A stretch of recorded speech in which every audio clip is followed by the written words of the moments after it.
Başına geceyeden vuramaz keman. Gel kabus olmasın geceler. Sen olmasan icra edemez sanatını Chopin'deler.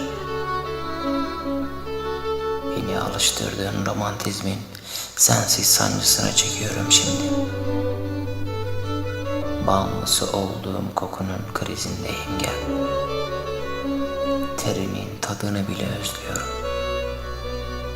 Düşen tansiyonumun bununla bir ilgisi olabilir lakin bu gece tam içeriden vuruyor. Bam telinden yakalıyor acımı kemaniler. Hadi gel.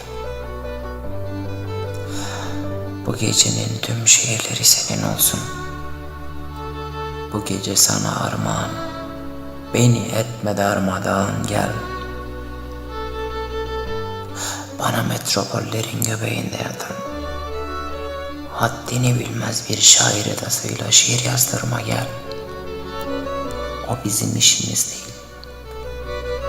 Çünkü dağ en iyi dağ adamı yazar. En iyi dağın kadını anlatır.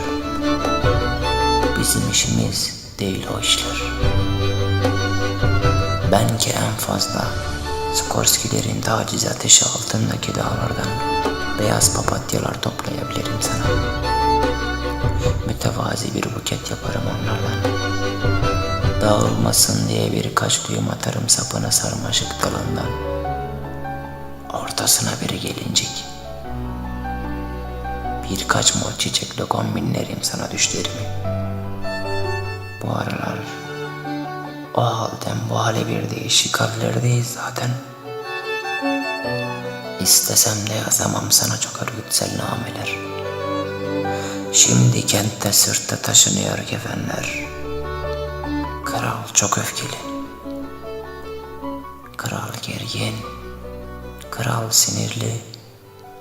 İnsan canı çok ucuz, ölümlerin sebebi şaibeli. Şimdilik beyaz papatyalarla geçiştiriyorum sana dair yasak hislerimi. İsminin bile anılmasının tutuklama sebebi olduğu yasak düşler ülkesini yazacağım elbet. Hele sen bunlarla bir idare et. Ömür uzun da yazılacak çok roman var. Yatılacak çok hapis, durulacak çok dava. Sıkıcı geçecek duruşmalar, belki de sarılmalar, koklaşmalar, uçurtmalar uçurulacak daha çok. Çok çocuk koşacak ardından. Daha okunacak çok şiir var. Hele sen bir gel.